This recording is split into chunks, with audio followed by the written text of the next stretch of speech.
मुनाफाखोर हो जाए होशियार, ज्यादा दाम वसूल किए तो तस्वीर खींच ली जाएगी, क्योंकि वजीर आजम इमरान खान ने टाइगर फोर्स को अहम टास्क सौंप दिया। किस शहर में टाइगर फोर्स ने कितनी तस्वीर खींची, जानिए कुछ देर बाद। दुबई में पाकिस्तानी बस ड्राइवर ने ईमानदारी की मिसाल कायम कर दी। 1 करोड़ 11 लाख पाकिस्तानी रुपए से भरा बैग मालिक तक पहुंचा दिया। ट्रांसपोर्ट कंपनी ने भी एजाजी सर्टिफिकेट से नवाज दिया।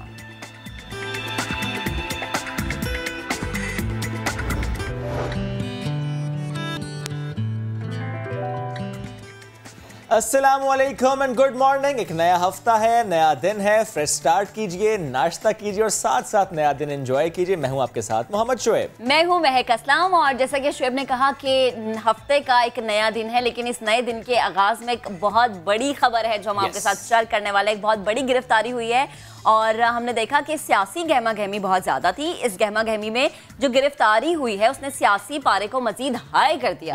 लेकिन महक, आपको याद है कैप्टन सफदर ने एक दिन क्या कहा था कि जो आखिरी गिरफ्तारी होगी वो उनकी होगी। ये आखिरी गिरफ्तारी नहीं हुई, उन्होंने पेश गोई की थी। अच्छा, वैसे ये चीज काबिले नोट है यहाँ पर कि जो उनकी गिरफ्तारी हुई है वो किसी केस में नहीं हुई है। वो कोई नैब का केस नहीं है, कोई मनी लॉन्ड्रिंग का केस नहीं है, वो तो अलग है। लेकिन इनकी गिरफ्तारी हुई है मज़ार कायद पर नारे लगाने पर। मज़ार कायद की बेहुरमती के इल्जाम में पुलिस ने कराची के निजी होटल में मुकीम मरियम सफदर का कमरा तोड़ा है और उनके शौहर कैप्टन रिटायर्ड सफदर को यहां से गिरफ्तार किए। मनाजिर भी हम दिखा रहे हैं जिस तरह से मरियम नवाज ने खुद ट्वीट किया कि कमरे का दरवाजा तोड़ा गया और वहां से फिर कैप्टन रिटायर्ड सफदर को फिर हिरासत में लिया गया है। और जिस वक्त उन्हें गिरफ्तार किया गया, जब उन्हें ले जाया जा रहा था, जब गाड़ी में बिठाया जा रहा था, तो नारे लग रहे थे, वोट को इज्जत दो, मादरे मिल्लत जिंदाबाद। ये नारे लगाए जा रहे थे। मरियम सफदर और कैप्टन सफदर समेत 200 नून लीग कारकुनान, जिन्हें कहा जा रहा है नामालूम अफराद, इनके खिलाफ ब्रिगेड थाने में मुकदमा दर्ज किया गया। बिल्कुल। और वही बात है कि आप क्या सोचते हैं क्या हो जाता है। आज मरियम नवाज की वापसी थी, आज उन्होंने वापस जाना था लाहौर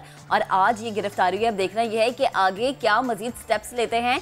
दूसरी जानिब कैप्टन सफदर पर हुकूमती अरकान कड़ी तनकीद भी कर रहे हैं। कैप्टन सफदर को गिरफ्तारी के बाद नेशनल स्टेडियम के करीब अजीज भट्टी थाने में मुंतकिल किया गया है। और मजीद इसी पर बात कर लेंगे। हमें ज्वाइन किया है सऊद बिन मुर्तजा ने। सऊद, काफी वक्त लगा ये मालूम होने में कि उनको ले जाया कहाँ गया है।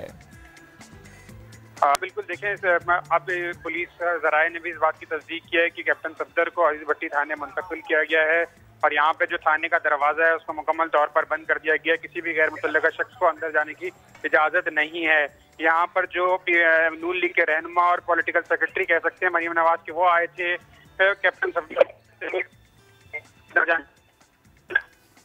ठीक, आई थिंक शायद साउथ की आवाज़ हम तक सही तरीके से नहीं पहुंच रही है। तो कैप्टन सफदर को अजीज भट्टी थाने मुंतकिल किया गया है और आज के दिन की ये बड़ी गिरफ्तारी जो कि आई थिंक शायद नून लीग के लिए एक धचका ही साबित हुई है, क्योंकि किसी ने भी नहीं सोचा था कि सुबह सवेरे इस तरह की कोई गिरफ्तारी अमल में लाई जाएगी। निजी होटल में इस तरह से छापा मारा जाएगा पुलिस की जानिब से और कैप्टन रिटायर्ड सफदर को कमरा तोड़ कर गिरफ्तार किया जाएगा। याद रहे कि पीटीआई रहनुमाओं का मज़ार कायद के तकद्दुस की पामाली पर शुएब हमने देखा था कि लीगी रहनुमाओं पर मुकदमे का ऐलान भी उन्होंने गुज़श्ता रोज किया था। और महक, ये भी काबिल जिक्र बात है कि सिंध पुलिस ने गिरफ्तार किया। पाकिस्तान तहरीक इंसाफ की पुलिस नहीं है, ये सिंध हुकूमत के मातहत कह लें, क्योंकि ज़ाहिर सिंध पुलिस है।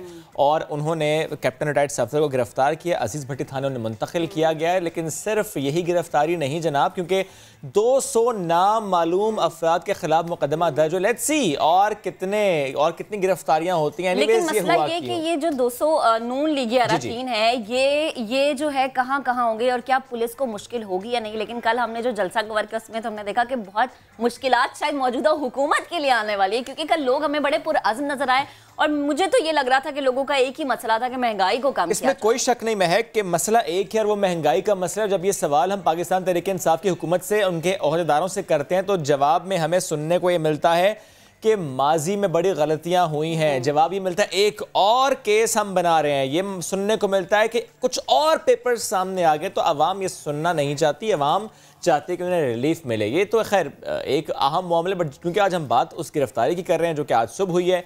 और ये गिरफ्तारी क्यों हुई, क्योंकि गुज़श्ता रोज़ जब मरियम नवाज यहाँ पर पहुंची, जिस वक्त कराची पहुंची, उस वक्त उन्होंने कहा कि कराची से बहुत मोहब्बत मिली है, कराची से बहुत प्यार मिला है, कराची से एक रिश्ता कायम हो गया है। जिस कराची ने प्यार दिया, उस कराची में मज़ार कायदा, उसकी हुर्मत की पामाली होनी नहीं चाहिए थी। ऐसे इन्हें करना चाहिए था, बिल्कुल नहीं करना चाहिए था, नहीं करनी चाहिए थी। जैसे मरियम सफदर कल जलसे में भी बात करी थी, उन्होंने कहा कि ये करीब में मज़ार कायद है और यहाँ पर बाबा कौम जो है वो मदफून है और जो दहशतगर्दी के इल्ज़ाम है ये उस वक्त से चलते आ रहे हैं। लेकिन कल जलसे में की जाने वाली उनकी बातें और इकदाम इसी तरह से है जैसे हम कहें कि गवर्नमेंट हमारी बात करती है महंगाई खत्म करने की, लेकिन इकदाम वो नहीं होते। जब हमने कल लोगों से बात की तो उन्होंने ये कहा कि हमें कुछ नहीं चाहिए, हमें नौकरी चाहिए जिसका वादा किया गया था, हमें रोटी चाहिए जिसका वादा किया गया था और हमें वो रिलीफ चाहिए जिसके बारे में हमेशा पीटीआई बात करती है।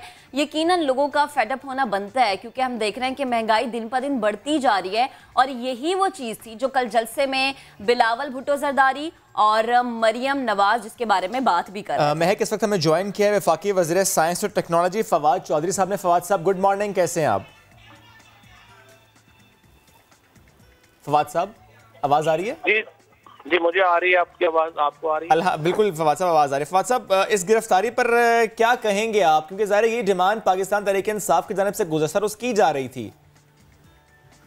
देखिए पहली बात तो यह है कि जो कायद आज़म मोहम्मद अली जिन्ना का मज़ार है वो तमाम पाकिस्तानियों के लिए एक बड़े एहतराम की जगह है, हमारे लिए बहुत मोहतरम जगह है और हम ये समझते हैं कि उस मज़ार के ऊपर अटकेलियाँ करना, अपनी सस्ती सियासत का इजहार करना, उसके बाद उसको सियासत के लिए इस्तेमाल करना, नारेबाजी करना, हुल्लड़बाजी वहाँ पे करना और ऐसी हरकतें करना जिससे मज़ार के तकद्दुस पे हरफ आए, वो इंतहाई नामुनासिब।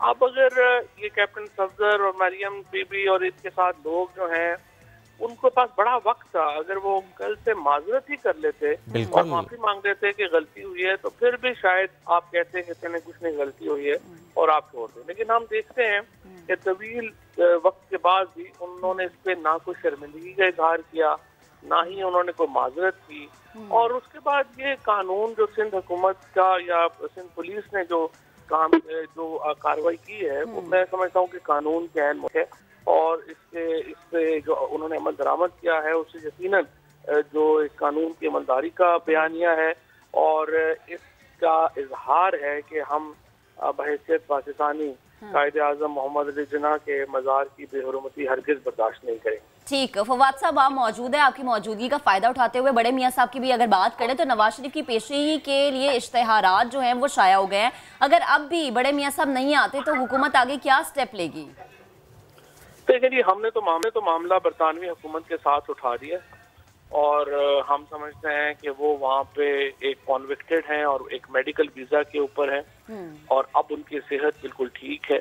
वो तो रोजाना जाके लंदन में एक नए रेस्टोरेंट का रिव्यू कर रहे हैं तो उनको पाकिस्तान वापस भेजना चाहिए और मुझे उम्मीद है कि ये बरतानवी हुकूमत इसके ऊपर पाकिस्तान की जो दरख्वास्त है उसके ऊपर अमल करेगी और हम नवाज शरीफ साहब को वापस ला सकते हैं। सही फवाद साहब, इस वक्त जो सिचुएशन है एनआरकी की तरफ हम बढ़ते चले जा रहे हैं, पॉलिटिकल इंस्टेबिलिटी एक ज़ाहिर अहम फैक्टर है।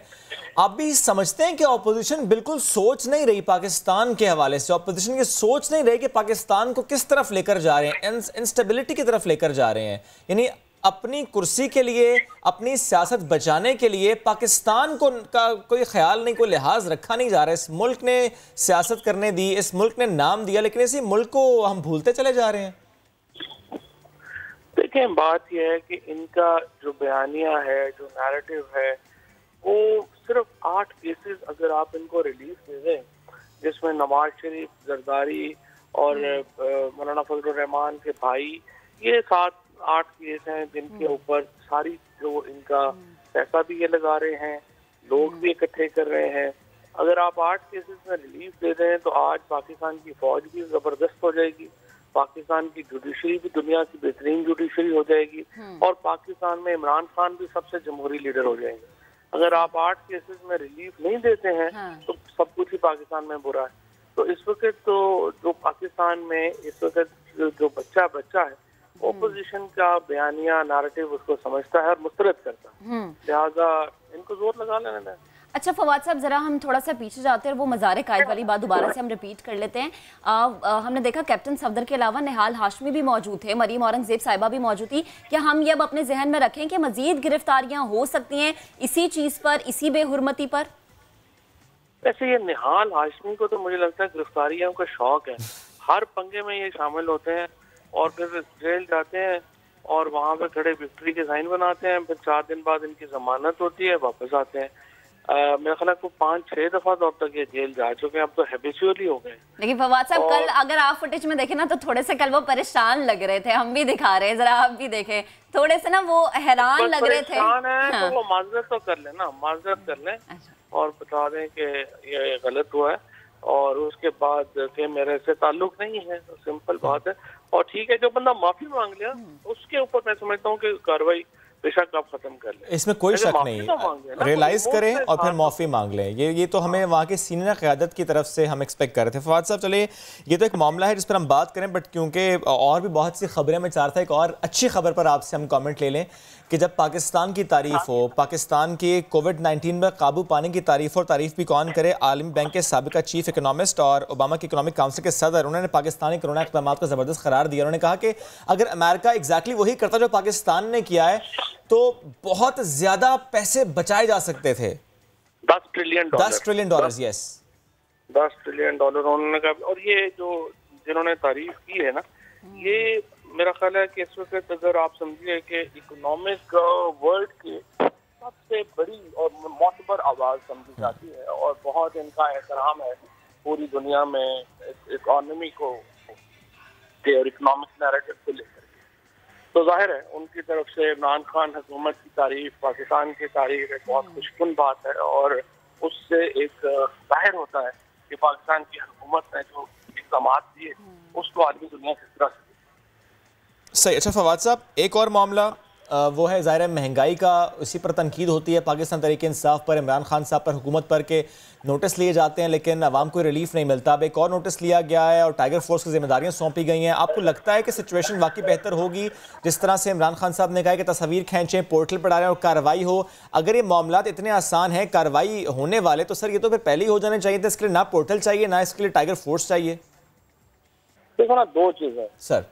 एक तो जो महंगाई है ना, उसकी एक वजह तो ये है कि पूरी दुनिया की जो मईशतें हैं वो सुकड़ी हैं कोविड के बाद। तो हिंदुस्तान हो, बांग्लादेश हो, श्रीलंका हो, इन तमाम में इस वक्त इन्फ्लेशनरी ट्रेंड्स और स्पेशली फूड को लेकर के इन्फ्लेशन जो है वो बढ़ी है। जहाँ तक ये ताल्लुक है टाइगर फोर्स का, दूसरा जो मामला है वो है कि मंडी की कीमत में और दुकान की कीमत में कितना फर्क होना चाहिए। ये सूबाई हुकूमतों का काम है कि वो ना हो। अब टाइगर फोर्स का काम यह है कि ये एक लेयर प्रोवाइड करेगी। होता यह है कि फॉर एग्जांपल असिस्टेंट कमिश्नर ने आपको कहा कि आलू इतने का है, टमाटर इतने का है, तो ये दफा होता है कि नहीं, उसके ऊपर एक सेकंड चेक होना चाहिए। तो आपके पास टाइगर फोर्स की सूरत में एक सेकंड चेक आ जाएगा, आप देख लेंगे वो ये कह रहे हैं, ये कह रहे हैं और आप उसके ऊपर तहकीक करा सकेंगे। सही, ठीक है। लेकिन फवाद साहब, जब हम सूबाई गवर्नमेंट से बात करते हैं तो वो इख्तियारात का रोना रो देते हैं। बेहद शुक्रिया, आपने नया दिन को वक्त दिया, आप गुफ्तगू थे। बहुत सारे ऐसे चीज़ें थी जिसपे फवाद साहब के कमेंट इंतहाई अहम थे। लीगी रहनुमा मलिक अल्ताफ ने ये इल्ज़ाम आयद किया है कि कैप्टन सफदर से मुलाकात नहीं कराई जा रही है। उन्हें गिरफ्तार किया गया, अब से कुछ देर पहले ये हुआ था, और दवाइयाँ और सामान देने आए थे ये मलिक अल्ताफ साहब जो कि एक लीगी रहनुमा है शुएब। उनका ये मौक़िफ़ सामने आया कि अब उन्हें मुलाकात नहीं करने दी जा रही कैप्टन रिटायर्ड सफदर से, जिन्हें अब से कुछ देर पहले गिरफ्तार किया गया था। बात करेंगे सऊद बिन मुर्तज़ा साथ मौजूद हैं। सऊद, दवाइयाँ देने आए हैं, वो सामान देने आए हैं, लेकिन जिस तरह आपने पहले भी बताया था कि थाने के दरवाजे बंद हैं, किसी को अंदर जाने की इजाज़त नहीं दी जा रही। जी हाँ, बिल्कुल, दरवाजे जो है बंद कर दिए गए थे। जिसके बाद जब ये नून लीग के रहनुमा मलिक जिशान और मिर्जा अल्ताफ मिर्जा आए थे तो इनको में से सिर्फ जो है मलिक जिशान को अंदर जाने की इजाज़त दी गई थी और सिर्फ दवाइयाँ देके इनको वापस रुखसत कर दिया गया था। और पुलिस, इनका कहना है कि पुलिस ने इनको मिलने भी नहीं दिया और कैप्टन सफदर अंदर ही मौजूद हैं। जिसके बाद दरवाजे बंद कर दिए गए। यानी ये जो एलिगेशन है फिर तो गलत साबित हो गया। जब दवाइयाँ पहुंचा दी गई हैं, एक शख्स को जाने दिया गया, तो फिर तो ये इल्जामात गलत हुए कि मिलने नहीं दिया जा रहा, जो काम था वो कर लिया। जी हाँ, बिल्कुल, लेकिन इनका ये कहना है कि ये इतना बड़ा मुकदमा नहीं है जिस तरह से पुलिस इसको ट्रीट कर रही है।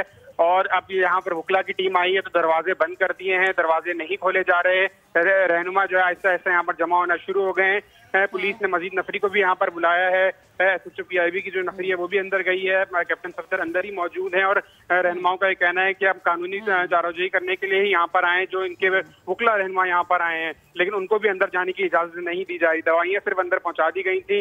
इसके बाद मजीद रहनुमा यहाँ पर आए और इंतजार कर रहे हैं कि दरवाजा खुले।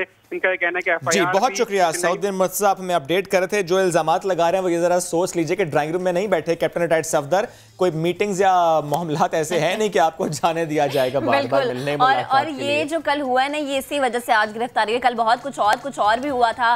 कल जलसा था और जलसे में कितने लोग आए थे जनाब, और कहां से आए थे, ये हम कहां से आए थे, क्यों आए थे, क्या सोच लेकर आए थे, किसको सपोर्ट कर रहे थे, सपोर्ट करते करते तनकीद किस पर कर गए, ये सब मामलात रखेंगे सामने। ब्रेक के बाद स्टे विद अस।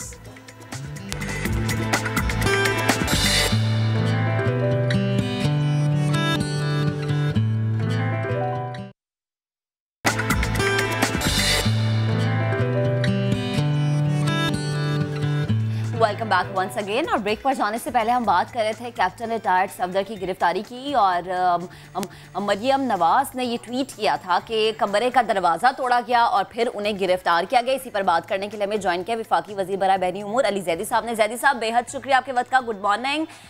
कहिएगा, कैप्टन सफदर को सुबह सवेरे गिरफ्तार किया गया, इस तरह के टाइम में गिरफ्तारी की क्या ज़रूरत थी? और दूसरा ये कि दरवाजा तोड़ना क्या जरूरी था? कोई और भी तो तरीका अपनाया जा सकता था गिरफ्तारी का।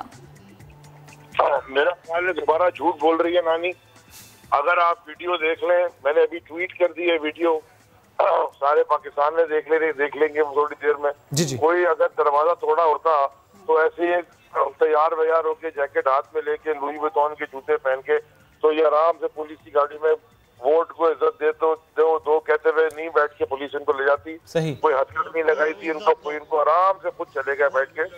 मेरा तो ये पैगाम है ये मैं IG साहब को और चीफ सेक्रेटरी को अप्रिशिएट करता हूँ, क्योंकि मैंने कल रात को कहा था थाने में जाके अगर आपने नहीं किया मैं आपके खिलाफ प्रिविलेज मोशन मूव करूंगा। जब इन्होंने FIR सुबह 5:30 काटी, उस वक्त भी मैंने फिर 7 बजे मैंने कहा कि अगर ये निकल गया शहर से तो आप एडर एंड अबेटर होंगे।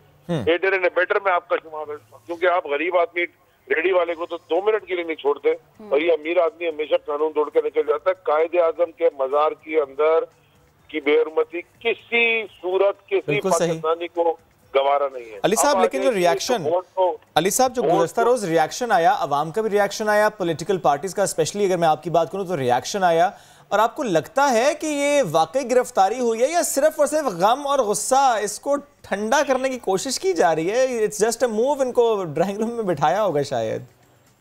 आप इंशाल्लाह फिक्र ना करें, मैं पर्सनली इसको मॉनिटर करूंगा, क्योंकि ये कोई तरीका बिल्कुल नहीं एक्सेप्ट होगा। और जो मेरा एक पैगाम मेरा एक पैगाम उन सारों के लिए भी है जो ये वोट को इज्जत दो के नारे लगा रहे हैं। देखिए, वोट को इज्जत मिलेगी मोरालिटी से, ये डिफाइन करती है सैंक्टिटी ऑफ वोट, और ये कैरेक्टर प्रोटेक्ट करता है लोगों का वोटर के राइट को भी। बिल्कुल। ये कौम अब ये करप्ट लोगों को बर्दाश्त करने की कोई मूड में नहीं है, ना करेगी। अच्छा ज़ैदी साहब, आप जैसे कह रहे हैं कि सुबह 5:30 बजे ये FIR कटी है, तो जब ये FIR कटी थी आपके इल्म में था?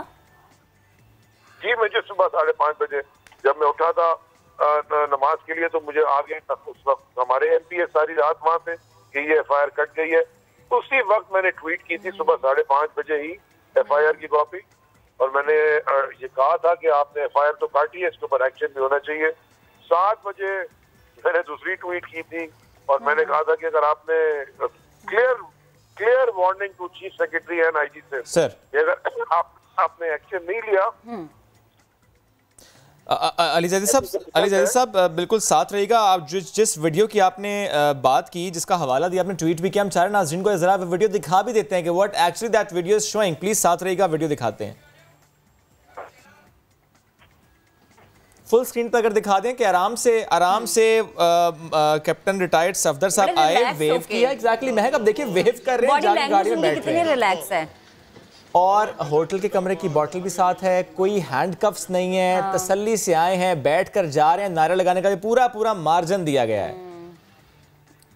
कला फला शलवार कमीज तो ये आई थिंक जैसे जैद साहब आप जैसे कह रहे हैं कि सुबह 5:30 बजे ये FIR कटी और आपने कल कहा कि अगर पुलिस कुछ नहीं करती है तो फिर हम जो है उस चीज़ को, ठीक हमारी लाइन ड्रॉप हो गई है, लेकिन वही बात जैसे जैदी साहब कह रहे थे कि भरपूर एक्शन होगा।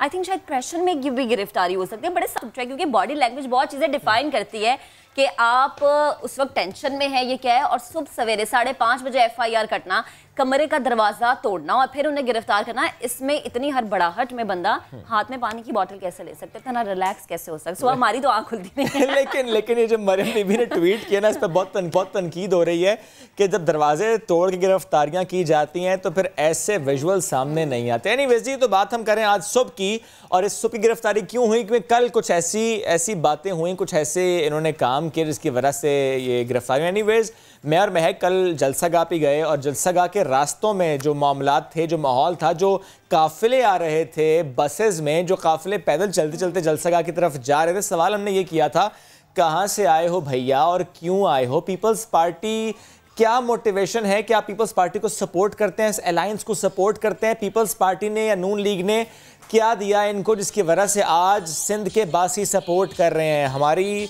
जो उनसे मुलाकात की कहानी है पार्टी शुरका से, कहना चाहिए कि जो वहाँ पर इस जलसे के शुरका थे, वो आपके सामने रखते हैं। कराची में यूं लगता है जैसे फिर से इंतखाबात का मौसम आ चुका है। पार्टी परचमों की बहार है। आज होने वाला ये जलसा, जिसको कहना चाहिए कि पीपल्स पार्टी मेज़बानी कर रही है, और जमातें हैं वो भी यहाँ पर आएंगी, उनके चाहने वाले, उनके फॉलोअर्स भी आएंगे। पार्टी परचमों की बहार भी है और उनके तरानों की गूंज भी है। बिल्कुल, और ये गूंज सुन के ये लग रहा है कि अजीब सा समा है। 11 जमातें होंगी, एक स्टेज होगा। खैर, इन जमातों का मंशूर तो एक है, लेकिन लोग क्या राय रखते हैं? पीपल्स पार्टी को क्यों सपोर्ट कर रहे हैं? मौलाना फजल रहमान के लिए क्यों निकले हैं?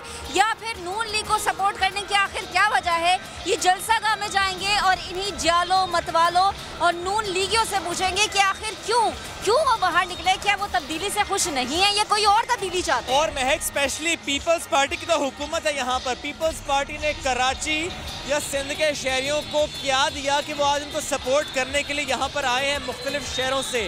उनका जोशो खरोश, वलवला, उनके सपोर्ट करने की वजह क्या है? उन्हीं से चलकर पूछते हैं। कुछ खवातीन यहाँ मौजूद हैं, उनसे बात करते हैं और उनसे पूछते हैं कि वो यहाँ पर सपोर्ट किसको करने आई हैं। अस्सलाम वालेकुम जी। वालेकुम सलाम। किसको सपोर्ट कर रही हैं? हम पीपल्स पार्टी बिलावल भुट्टो को। तो बिलावल भुट्टो को तो सपोर्ट करें, और जमाते में क्या आप मरियम नवाज को भी सपोर्ट करती हैं? इंशाल्लाह उसको भी सपोर्ट करते हैं। अच्छा, मुझे बताएं अगला वजीर आजम किसे देख रहे हैं? इंशाल्लाह अगला तो वजीर आजम जो भी आएगा अच्छा आएगा। कौन आएगा? ये हम तो नहीं हम तो कहेंगे इंशाल्लाह मौलाना फजल रहमान आ जाए। तो शहीद बेनज़ीराबाद में पीपल्स पार्टी ने कितने तरक्याती काम कराए, वहाँ पे कितनी तब्दीली आई है? देखें, न सिर्फ सिंध, हम कह सकते हैं कि न सिर्फ डिस्ट्रिक्ट बेनज़ीराबाद में, लेकिन पूरे सिंध में पीपल्स पार्टी ने बहुत काम किया है। स्पेशली हमारे यहाँ वहाँ पर जो है 5 यूनिवर्सिटीज़ हैं। 5 यूनिवर्सिटीज़ कब बनी जी? ये कब बनी? ये जाहिर बात है, जब भी जो है पीपल्स पार्टी का दौर आता है, उस दौर में ये बनती रहती हैं। लास्ट यूनिवर्सिटी कब वहाँ बनी? लास्ट यूनिवर्सिटी वहाँ पर हमारी वेटनरी बनी है अभी 5-6 साल पहले। जो पीपल्स पार्टी की कारकर्दगी है पूरे सिंध में, खुश हैं उससे? हम तो बहुत खुश हैं। अच्छा, बस जो लोग नहीं मानते वो उनकी अपनी। ठीक, इनका ये कह रही हैं ये बिलावल भुट्टो सरदारी को सपोर्ट करने आई है। इनका चेहरा देख के लग रहा है कि ये भी बिलावल को सपोर्ट कर रही हैं। बताइएगा कहाँ से आए? हम दिल्ली कॉलोनी से आए हैं। अच्छा, और 5 दिन से इंतजार था इस बिल्कुल, हम तो हमेशा इंतजार करते हैं ताकि जो ना किसी तरह वो झूठा जो हुकूमत है उसको हटाया जाए। इस कदर महंगाई है जिसकी कोई हद नहीं है। पीपल्स पार्टी के साथ नून लीग भी है, मौलाना फजल रहमान भी। बिल्कुल वेलकम करते हैं, सारे पार्टी को वेलकम करते हैं। आप भी शहीद बेनज़ीराबाद से? जी। क्या करती हैं आप? मैं घर हाउस में हूँ। आप घर पे ही होती हैं? हाँ। कितने बच्चे हैं? 8 बचे। सारे बच्चे पढ़ते हैं? हाँ पढ़ाई की सिचुएशन अच्छी है वहाँ पे? हाँ बिल्कुल। स्कूल कॉलेज सही है? हाँ बिल्कुल सही है। सब पढ़ रहे हैं? पढ़ रही हूँ। जॉब भी मिल रही है? जॉब कोई मसला परेशानी नहीं है? नहीं। फिर क्यों आई हैं? मैं आई हूँ, कुछ मसला परेशानी अभी है। क्या परेशानी? अभी हुई है। क्या? अभी सब्जी भी महंगी हो गई है। अच्छा। अभी बहुत महंगाई हुई है, बेरोजगारी हो गई है। आप क्या करते हैं? मैं फारक हूँ, काम नहीं है। तो अगर आपको जॉब नहीं मिल रही तो इसमें जिम्मेदार सिर्फ इमरान खान है या कुछ पीपल्स पार्टी की भी बात है, कुछ सिंध हुकूमत की भी बात है? बस इमरान खान की है। इमरान खान आया है तो ड्यूटी नहीं दी है। इससे पहले जॉब थी? जॉब नहीं थी। अच्छा, सिंध में तो हम देखते हैं कि पीपल्स पार्टी की गवर्नमेंट है ना, सूबाई गवर्नमेंट तो पीपल्स पार्टी के। तो कोई एक दो काम जो आप गिनवाएं कैमरे की आंख से कि भाई पीपल्स पार्टी ने ये काम किए? पीपल्स पार्टी ने लोगों को नौकरियां दी, रिलीफ दिया, बहुत ही गरीबों की हेल्प की। इमरान यादी ने क्या किया? जो लोगों के घर है उन्होंने वो भी ख़त्म कर दिए, जो इदारे थे वो ख़त्म कर दिए, नौकरियां तो उन्होंने नहीं दी। 100 रुपये किलो चीनी, अभी क्या क्या इंसान करे, सब्जी कितना महंगा है। कितने बच्चे हैं आपके? हमारे 5 लड़के 1 लड़की। तो क्या करते हैं बेटे? मजदूरी। तो काम ठीक चल रहा है? कभी नहीं मिलता है। तो जिम्मेदार सिर्फ इमरान खान है? इमरान खान नहीं है। फिर कौन? सरकार वह है नहीं, यही है नहीं। इमरान खान नहीं है, इन्होंने बोला हम लाखें नौकरियां देंगे, रोटियां देंगे, कपड़े देंगे, मकाने देंगे, किधर गए? एक वक्त सालन बनाओ 500 रुपए चला गया, 500-600 हमारा जो है ना दिहाड़ी है। अभी हम क्या करें? अभी बच्चों पे स्कूल पढ़े, रोजाना बोल रहे हैं अब स्कूल जा रहे हैं। मैंने बोला नहीं जाओ बेटा, पैसे है नहीं। कहाँ से आए? कहाँ से आप? हम तो सोरापुर से आए। जी हाँ। और हमेशा मौलाना को सपोर्ट किया? हम मौलाना हमारा गाँव का है। जीना मरना सब कुछ नवाज शरीफ के साथ है और दुनिया जानती है, दुनिया ने देख दिया कि मुल्क में उसने कितने अच्छे काम किए हैं। मोटरवे बनाया है उसने, पंजाब के अंदर रोडों का जाल बिछाया, रोज़गार था, आज ना रोज़गार है ना कुछ है। आपकी ज़ात पर कितना फ़र्क पड़ा इमरान खान के आने के? मैं एक एक्स पुलिस लेडीज़ कांस्टेबल हूँ। अच्छा। जो कि इनकी हुकूमत आने की वजह से मैं बेरोज़गार हो गई हूँ। आपको जो निकाला वो वफाक ने निकाला? जी बिल्कुल। इस वफाक के अंडर थी? बिल्कुल नहीं। सिंध पुलिस का मतलब ये हुआ कि सिंध हुकूमत जिम्मेदार हुई? बिल्कुल। सिंध हुकूमत जिम्मेदार हुई? नहीं। बिल्कुल क्या नहीं? नहीं। जिम्मेदार कौन हुआ? जिम्मेदार इमरान खान है। आप सब सिंध पुलिस में मसला हो तो जिम्मेदार इमरान खान है? क्यों नहीं है? कहाँ से आए? लाड़काना से। तो क्या करते हैं आप? मैं वकालत भी और पीपल्स पार्टी में हूँ, GLM पीपल्स पार्टी के कारण। आप वकालत करते हैं, थोड़ा सा मुझे बताएं कि आपकी ज़िंदगी में पिछले 3 सालों में क्या फ़र्क आया, क्या उसने आपको मजबूर किया कि आप एहतजाज का हिस्सा बने? बिल्कुल, काफ़ी इस गवर्नमेंट के आने से काफ़ी महंगाई भी है, काफ़ी कुछ जो तवक्कात थी लोगों को वो से पूरा उन पे नहीं उतरे हैं। ये गवर्नमेंट तो बिल्कुल नाअहल हो चुकी है। कौन सी गवर्नमेंट? वफाकी हुकूमत है? सिंध हुकूमत भी? वफाकी हुकूमत। सिंध हुकूमत सही है? वो सही है, बिल्कुल सही है, बिल्कुल बिल्कुल सही है। मरीम नवाज ने कहा कि मेरी लंदन तो क्या पाकिस्तान में कोई जायदाद नहीं है, बाद में सब कुछ निकला। ये सब सियासी झगड़े हैं, दूध का धुला हुआ कोई भी नहीं है। यानी मरीम नवाज दूध की धुली भी नहीं है? जब उस पर जो इंजामात लगा, मरीम नवाज दूध की धुली भी नहीं है भाई, मुझमें क्यों नहीं दूध की नवाज शरीफ की हुकूमत में 40 रुपए किलो आटा था। आप नवाज शरीफ को सपोर्ट करते हैं? हम सबको सपोर्ट। किसको? जो हमारे लिए अच्छा होगा। कौन अच्छा है आपके लिए? हमारे से जो त्याग किए सब अच्छे। कोरोना की वजह से नौकरियां सिंध हुकूमत नहीं दे रही, वफाक कैसे दे दे? नहीं सर, इमरान खान मतलब हम इमरान खान पे किसी किस्म का कोई इल्ज़ाम नहीं लगा रहे कि वो अच्छा आदमी नहीं है। हमारा ताल्लुक भले पाकिस्तान पीपल्स पार्टी से है, लेकिन इमरान खान करप्ट नहीं है, अच्छा आदमी है, लेकिन उनमें अभी इतना तजर्बा नहीं है, इतनी सलाहियत नहीं है। इमरान खान की उम्र और बिलावल भुट्टो की उम्र, फिर भी आप कहते हैं तजर्बा इमरान खान के पास नहीं है? क्यों आए यहाँ पे? मैं इमरान खान की हुकूमत से तंग हूँ, आम शहरी हूँ मैं कराची का। इन लोगों को कराची की आवाम ने वोट दिया, इन्होंने कराची के लिए कुछ भी नहीं किया। आपने इमरान खान को वोट दिया? मैंने इमरान खान को वोट नहीं दिया, मैंने नहीं दिया, मगर कराची की आवाम ने इनको वोट दिया, मगर इन्होंने कराची के लिए कुछ नहीं किया। पूरे मुल्क को तबाह कर दिया, मईशत को तबाह कर दिया। बीपी जैसा लीडर आया ना आएगा, चाहे कोई भी हो, मुझे ऐसा मैंने आंखों से। बीबी का बेटा भी नहीं जी? बीबी का बेटा भी नहीं? नहीं, वो बिल्कुल, वो तो हमने चुना है। हम तो नाच गाना उसके लिए करें। सर का सौदा लगाया, सर की बाजी लगाई है, कोई हमें काट दे, कोई कत्ल करे बिलाल के ऊपर। क्या उसमें एक नारा पीपल्स पार्टी के लिए लगा दे? जिए बिलाल बाबा।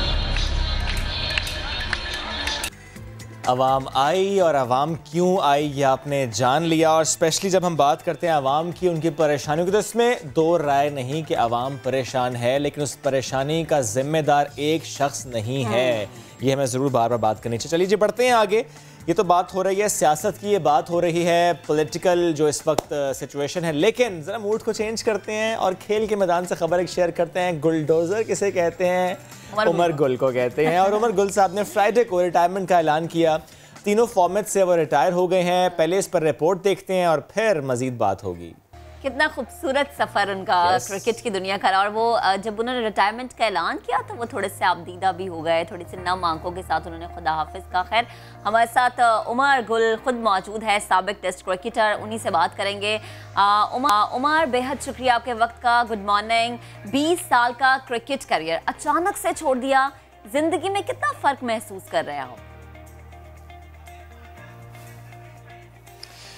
देखिए, बड़ा मुश्किल होता है कि आप जॉब करते हो या आप स्पोर्ट्समैन हो या ऑफिस जॉब करते हो और 15-20 साल आप लाइफ को देते हो और फिर सबसे बड़ी बात है कि ये जो आपका एक शौक़ होता है और शौक़ के लिए जो आप 15-20 साल आप सर्व करते हो तो बड़ा मुश्किल होता है डिसाइड करना। लेकिन लाइफ का हिस्सा है, एक जाता है दूसरा आता है। जिस तरह हमारे जो बाकी सीनियर प्लेयर गए तो वो रिटायर हो गए, अपना टेन्योर पूरा करके अपने क्रिकेट खेल के वो भी रिटायर हो गए। तो सूनर लेटर रिटायर तो होना ही था, लेकिन यह है कि अल्हम्दुलिल्लाह अच्छे रिस्पेक्ट के साथ क्रिकेट खेल ली, इज़्ज़त वाली क्रिकेट खेल ली और चाहता था कि ऐसी फेयरवेल मिल जाए और सी ऑफ कर दूं कि बस बंदा फिट रहे और रिटायरमेंट अनाउंस करे। क्योंकि शौक़ तो है, अभी भी खेलने का बड़ा दिल कर रहा है। इस सीज़न भी मैं पूरा सीज़न खेलना चाहता था, लेकिन ये कि एक चीज़ है कि आगे हमारे जो अपकमिंग यंगस्टर है उनको अपॉर्चुनिटी मिल जाए, उनको मौका मिल जाए। ख्वाहिश तो थी कि उनके साथ ऑन द फील्ड क्रिकेट खेल सकूँ और अपने जो एक्सपीरियंस है उनके साथ ऑन द फील्ड उनके साथ अपनी एक्सपीरियंस शेयर कर सकूँ। लेकिन T20 तो मैंने खेल लिया और आगे जो हमारा जो 4 सीज़न स्टार्ट होने वाला वो भी खेलना चाहता था। लेकिन यह है कि जैसा अली मैंने कहा यंगस्टर है हमारे, उनको ज़्यादा से ज़्यादा मौका मिलना चाहिए और उनको एक्सपीरियंस गेन करनी चाहिए। तो बस डिसाइड किया कि इंशाल्लाह ये T20 में अपने ऑल फॉर्मेट से रिटायरमेंट ले लूँ और फर्दर आगे जो लाइफ है इंशाल्लाह जो आगे और एक और सेकेंड इनिंग्स स्टार्ट होने वाली है इंशाल्लाह ऑब्वियसली क्रिकेट से रिलेटेड होगी। क्योंकि बीइंग अ क्रिकेटर हमने क्रिकेट के रिलेटेड ही कोई काम करना है इंशाल्लाह। तो होपफुली कि इन फ्यूचर जो भी होगा कोई लाइक PCB को इंशाल्लाह मेरी ज़रूरत पड़ती है तो इंशाल्लाह मैं अवेलेबल हूँ और ऑब्वियसली ग्राउंड से रिलेटेड जो भी काम होगा इंशाल्लाह मैं खुशी से दूंगा। और जिस तरह आपने पूछा कि 20 साल का कैरियर आप छोड़ के जाना बड़ा मुश्किल होता है, लेकिन एंड ऑफ द डे ये है कि फैमिली के साथ मशवरा करके डिसाइड करके और ये अभी जो सीज़न स्टार्ट होने उससे पहले मैंने डिसाइड किया था। तो अल्हम्दुलिल्लाह सो फार काफ़ी सेटिस्फाइड हूँ। ग्रेट। अच्छा उमर, T20 वर्ल्ड कप इसका फर्स्ट एडिशन टॉप बॉलर रहे आप। अगर हम सेकेंड एडिशन की बात करें उसमें भी बहुत अच्छी परफॉर्मेंस रही। इन दोनों मेगा इवेंट्स में अगर मैं आपसे सवाल ये करूँ कि बेटर परफॉर्मेंस किस में थी तो क्या जवाब है? देखिए अगर देखा जाए तो दोनों वर्ल्ड कप में मैं टॉप विकेट टेकर रहा। दोनों मैच वर्ल्ड कप्स में 13 मैंने आउट किए। लेकिन ऑब्वियसली जब आप एक इवेंट जीतते और पहले 2007 में हम रनर अप रहे, ऑल तो मेरी परफॉर्मेंसेस उसमें भी अच्छी रही। लेकिन ऑफ कोर्स जिस तरह आप एक मेगा इवेंट जीते और फिर स्पेशली हम वर्ल्ड कप फाइनल जीते 2009 का और फिर जो मैंने वर्ल्ड रिकॉर्ड बनाया 2009 की T20 वर्ल्ड कप में, तो ऑब्वियसली ऑफ कोर्स के जो 2009 का जो वर्ल्ड कप था वो मेरे लिए स्पेशल था। ठीक है। अच्छा उमर, हमें वो मैच भी याद है जनूबी अफ्रीका के खिलाफ जो कि मैच हुआ था और वो शिकस्त की जानिब था, लेकिन आपकी धुआंधार बैटिंग ने उस शिकस्त को कामयाबी में बदल दिया। तो ग्राउंड पर जब आप जा रहे थे क्या जज्बात थे? अब पहले बात तो ये कि जिस तरह की क्रिकेट जितनी फास्ट हो गई, आप वो टाइम नहीं है कि 70-80s की क्रिकेट है कि आप जो स्पेशलिस्ट होता है बॉलर तो वो मोस्टली बॉलिंग ही करता है या जो बैट्समैन है तो वो बैटिंग करता है। आप तीनों डिपार्टमेंट में अभी जितनी क्रिकेट तेज़ हो गई है तो तीनों डिपार्टमेंट में आपने चिप इन करना है। अगर आप बॉलर हो तो कोशिश करनी चाहिए कि आप बैटिंग में और फील्डिंग आप थोड़े से उसमें चिप इन कर दे, अच्छे रन आउट कर दे, अच्छे कैचेस पकड़ लो। या बैटिंग में जब आपकी ज़रूरत पड़ती है तो थोड़ी सी बैटिंग, मुझे भी स्टार्ट से बैटिंग का बड़ा शौक था। और बिल्कुल मुझे वो मैच अभी भी याद है कि हम आउट हो गए थे और एक टाइम पे जब हम बाहर डगआउट में बैठे हुए थे तो जब मेरी बारी आ गई तो मैंने जब इर्द गिर्द देखा सारे डिसअपॉइंट थे और कोच वगैरह भी एक साइड पे बैठे हुए थे, बस दिल हार बैठे थे वो भी। लेकिन मुझे कॉन्फिडेंस था अपने से तो ना ऑनेस्टली इतना एक्सपेक्ट नहीं कर रहा था, लेकिन ये कि उमर अकमल पे मुझे कॉन्फिडेंस था कि यार ये बंदा जो ना ये एक ओवर में 20-25 रन भी कर सकता है। और उसी तरह हुआ जब मैं बैटिंग करने गया तो मेरे उमर अकमल से बात हुई कि मैं कोशिश करूँगा कि आपको जो ना सिंगल करके दे दूँ, मैं आपका साथ दूँ, लेकिन आप ऐसे बैट्समैनों को अगर आप एक दफ़ा आपकी शॉट हिट लगनी शुरू हो गई तो आप 20-25 रन आराम से ओवर में ले सकते हो। तो खैर एनीवे वो मेरी शॉटें लगनी शुरू हो गई तो उमर अकमल ने मुझे कि नहीं अभी आपने आउट नहीं होना और आपकी शॉटें लग रही है तो आप ट्राई करो कि मैच को फिनिश करके। तो ये है ऑब्वियसली बड़ा मज़ा है उसका। और जिस तरह मैंने अर्ली का चिपन का और मुझे बैटिंग का भी शौक़ था तो अल्हम्दुलिल्लाह अल्लाह ने उस मैच में बड़ी इज़्ज़त दी बैटिंग के तौर पे एज ए बैट्समैन। और काफ़ी खुशी हुई लोगों को, स्पेशली मुझे खुशी इसलिए हुई कि पाकिस्तान में लोग काफ़ी लाइक उनको सडनली एक वो सोच रहे थे कि मैच हार रहे हो, फिर सडनली आप हारा हुआ मैच जीते हो, तो बड़ी खुशी होती है ऐसे टाइम पे कि जब आप अपने मुल्क के लिए अपने टीम के लिए परफॉर्म करते हो। अच्छा उमर, स्टिल लोग ये सवाल कर रहे हैं कि आपने रिटायरमेंट का ऐलान क्यों किया, क्योंकि कोयटा की तरफ से तो आपने बहुत अच्छी परफॉर्मेंस दिखाई, शानदार बॉलिंग की, और लोग भी ये सवाल करते हैं कि अभी आपको 10, 15, 20 साल और खेलना चाहिए। Honestly through out the career काफ़ी क्वेश्चन ये मेरे से हुए। एज अ बॉलर मुझे कभी भी किसी बैट्समैन से डर नहीं लगा, क्योंकि जब आप घबरा जाते हो, आप डर जाते हो, तो फिर आप जो ना परफॉर्म करना बड़ा मुश्किल होता है। लेकिन हाँ, कुछ बैट्समैन होते हैं जो थोड़े से डेंजरस होते हैं, जिस तरह क्रिस गेल हो गया, तो वो ऐसा ख़तरनाक बैट्समैन था कि मैं उससे थोड़ा सा मुझे खौफ इसलिए आता था कि वो सामने जो हेड जो है ना सामने हेड बड़ी तेज़ मार देता है, तो मुझे बस ये खौफ था कि मुझे बॉल ना लग जाए। और एक दफ़ा हुआ भी इस तरह, हम मेरा ख्याल से लाहौर में टेस्ट मैच खेल रहे थे और bowler back drive Chris Gayle के मेरे सीधे घोड़े पे लगा था, बड़ा तेज़ ज़ोर से लगा था। तो बाकी एज सच कोई इस तरह का अल्हम्दुलिल्लाह कोई करियर में वो नहीं हुआ कि किसी बैट्समैन से मैं घबराया और मैंने उनको जो ना बॉल करते हुए मुझे डर लगा। 20 साल का करियर, तो कोई साथी खिलाड़ियों के साथ ऐसा कोई वाक़या जिससे आज भी याद करके आपको हंसी आती हो कि यार मैंने क्या किया था, या उस वक्त क्या सिचुएशन थी, या क्या कर गए, तो प्लीज़ शेयर कीजिएगा। क्रिकेटर का जो लाइफ जो ना बड़ा रिस्की लाइफ होता है और बहुत रिस्की है ये। आपकी जो एक चॉइस है ना क्रिकेट खेलना, बड़ा रिस्की है। मैं भी अर्ली ऑन जब पढ़ाई का मुझे बड़ा शौक था और चाहता था कि मैं पढ़ सकूं, और मैं अच्छा भी था। कॉलेज के बाद FSC के बाद मैं फिर ये तो उमर ज़ाहिर है ये पूरा आप अपने कैरियर से मुतालिक बात करें, बट मैं चाह रहा था और महक भी चाह रही थी कि हम अगर आपसे ये जान पाते कोई अच्छी याद शेयर करना अगर चाहें तो। नहीं, खैर ऐसे इंसिडेंट तो काफ़ी सारे हैं, क्योंकि जब आप शुएब मलिक और सईद अजमल के साथ ड्रेसिंग रूम शेयर करते हो तो आपको हमेशा तो ड्रेसिंग रूम में हंसता हुए नज़र आएगा, क्योंकि सईद अजमल और शुएब मलिक जिस तरह के हंसी मजाक जिस तरह करते अपने प्लेयर्स के साथ, जितने उनके जो जुगत लगाते हैं, जिस तरह वो स्पेशली वो जो टिपिकल फैसलाबादी और सियालकोटी इसके लिए मशहूर है, तो काफ़ी इंसिडेंट है। अभी तो लाइक अगर गिनने शुरू करें तो काफ़ी टाइम लग जाएगा इसके लिए। उमर बहुत शुक्रिया, साथ मौजूद थे आप। एनीवेज क्विकली ब्रेक की तरफ बढ़ना है, वापस आते हैं, स्टे विद अस।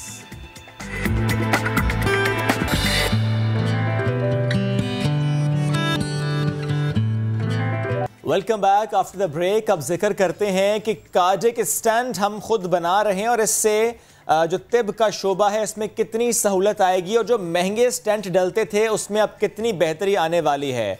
पाकिस्तान ने इस ज़मीन में काम किया और पाकिस्तान अब दुनिया का 18वां और मुस्लिम दुनिया का दूसरा मुल्क बन गया जो कि मकामी तौर पर स्टेंट बना रहा है। और ये Ejaz national university of science and technology NUST ने हासिल किया है और उम्मीद की जा रही है कि मुल्क में अमराज़ क़ल्ब के मरीजों को कम कीमत पर दिल के स्टेंट दस्तयाब होंगे।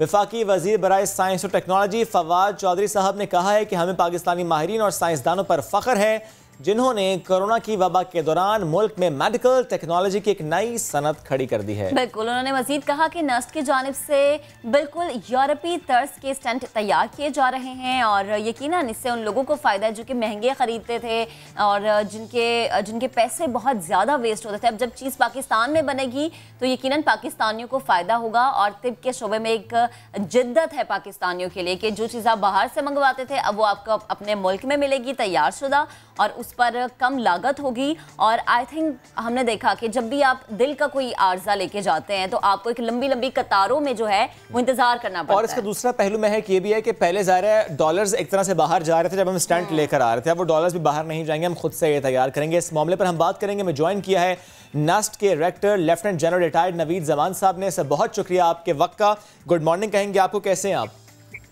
थैंक यू वेरी मच, शुक्रिया आपके इनवाइट करने का अपने शो पे। ग्रेट सर, ये बहुत अच्छी खबर है। ज़ाहिर है कुछ टाइम से इस पर डिस्कशंस हो रही थी कि पाकिस्तान काम कर रहे हैं मकामी तौर पर स्टंट की तैयारी से मुतालिक। सर थोड़ा कंपैरिजन करके बताइएगा आवाम के समझने के लिए कि जनरली ज़ाहिर एक पेशेंट खुद स्टंट नहीं खरीदता, वो पेशेंट तो वो कॉस्ट बेयर करता है जो स्टंट की होती है, एक लम सम अमाउंट उसको देनी पड़ती है जब भी उसके किसी वॉल्व में स्टंट डलता है। थोड़ा सा आप बताइएगा कि अब इसके बाद जब पाकिस्तान मकामी तौर पर स्टंट बनाएगा, मार्केट में वो अवेलेबल होंगे, हमें बाहर का स्टंट यूज़ नहीं करना पड़ेगा, कितना फर्क पड़ेगा? जेब कितनी कहना चाहिए कि जेब पर कितना बोझ कम होगा? जी थैंक यू। सबसे पहले तो मैं ये कहना चाहूँगा कि ये आई थिंक हर पाकिस्तानी के लिए बड़ी फ़ख्र की बात है।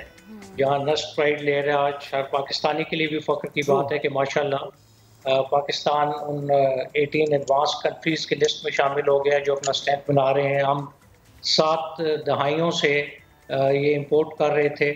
और दूसरा जो आपने कहा कि उसमें जो दूसरा पहलू भी है कि एक तो ये यकीन दहानी भी बड़ी अच्छी है कि पाकिस्तान का जो टैलेंट है वो माशाल्लाह दुनिया में किसी से कम नहीं है, सिर्फ मौके मिलने की ज़रूरत है और आई थिंक हम हर चीज़ बना सकते हैं खुद। और साथ ही जो ये गवर्नमेंट का खुद इन्हसारी का एक मिशन ऑब्जेक्टिव है उसकी तरफ भी एक पहला स्टेप है।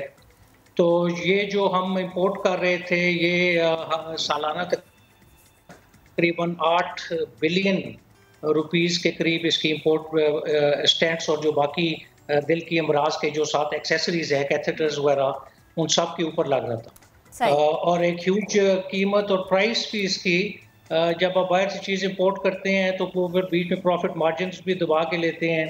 तो ये आपको सुन के और व्यूज़ को सुन के बड़ी खुशी होगी कि माशाल्लाह एक ये तो ये हमने खुद अपने पाँव पे खड़े होने वाला उसमें भी है और दूसरा कि ये एक बहुत अफोर्डेबल प्राइस के ऊपर है।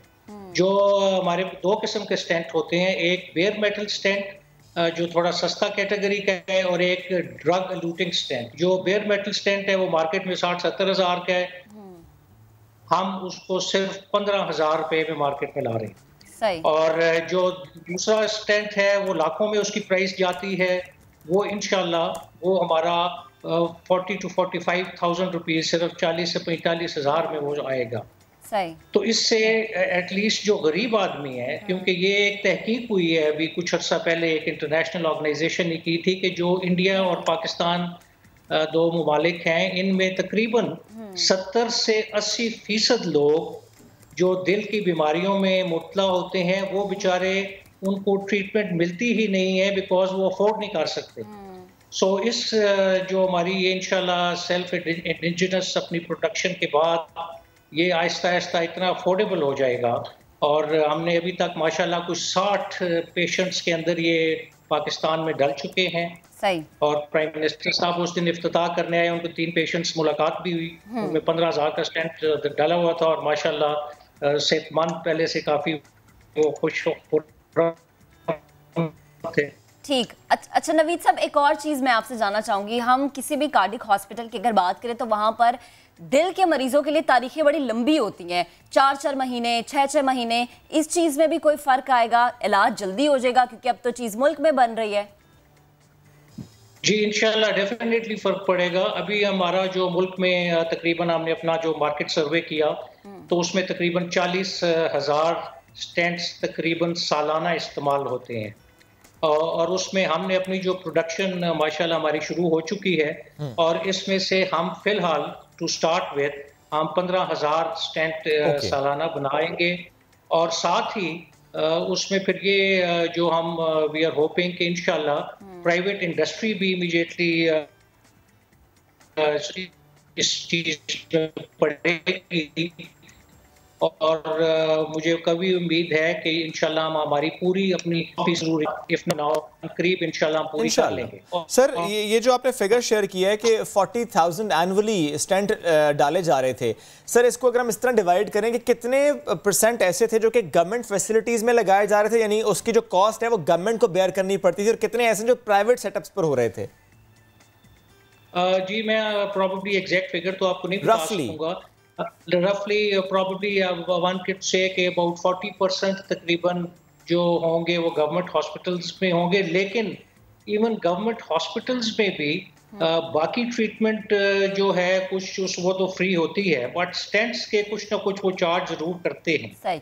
सो देयरफॉर ये अभी हम इंशाल्लाह हम उम्मीद कर रहे हैं कि गवर्नमेंट हॉस्पिटल्स इसको जब करेंगे ये 15,000 वाला गवर्नमेंट के लिए भी बड़ा अफोर्डेबल होगा। तो मैं यही सवाल करना चाह रहा था सर कि ये जो अगर 40,000 एनुअली स्टेंट डाले जा रहे थे और उसमें तकरीबन आप कहते हैं कि 30-40% जो है वो गवर्नमेंट सेटअप्स पर डाले जा रहे थे, दैट मीन्स वो गवर्नमेंट कॉस्ट बेयर करती, दैट मीन्स गवर्नमेंट पर बोझ बहुत कम हो जाएगा, क्योंकि जाहिर है कि गवर्नमेंट बहुत ज़्यादा पैसे दे रही है, बहुत डॉलर बाहर जा रहा है स्टेंट लाने के लिए, तो वो बहुत कम कीमत में पाकिस्तान में ही मिल जाएंगे, बहुत फ़र्क पड़ेगा, गवर्नमेंट का बोझ कम होगा। इंशाल्लाह वो भी होगा और पार्ट 2 में इंशाल्लाह हम इसकी एक्सपोर्ट भी करेंगे। ओके। आप ये देखें कि हमने अभी CE सर्टिफिकेशन के लिए अप्लाई कर दिया, और ये मैं साथ बताता चलूं कि ये चूंकि वो घर की मुर्गी दाल बराबर वाली बात कि लोग यकीन नहीं करते कि पाकिस्तान में इतनी अच्छी चीज, इसकी जो क्वालिटी है उसकी जो क्वालिटी टेस्ट हमने किए हैं, ये जो हमारे सारे इंपोर्टेड अमेरिकन और यूरोपियन स्टेंट्स है उसके बराबर है। और साथ ही हमने इसके अपनी ड्रैब की अप्रूवल के बाद हमने इसकी यूरोपियन कमीशन सर्टिफिकेशन ली है, ISO सर्टिफिकेशन, और वो जो यूरोपियन यूनियन की टीम आई उन्होंने नेचुरली वो बड़ी टफ एक्सरसाइज से गुजारते हैं, उनके मुताबिक कि ये माशाल्लाह फैसिलिटी और जो उसकी क्वालिटी है ये इवन यूरोपियन कई जो इस तरह की फैसिलिटीज़ हैं उनसे बेहतर है।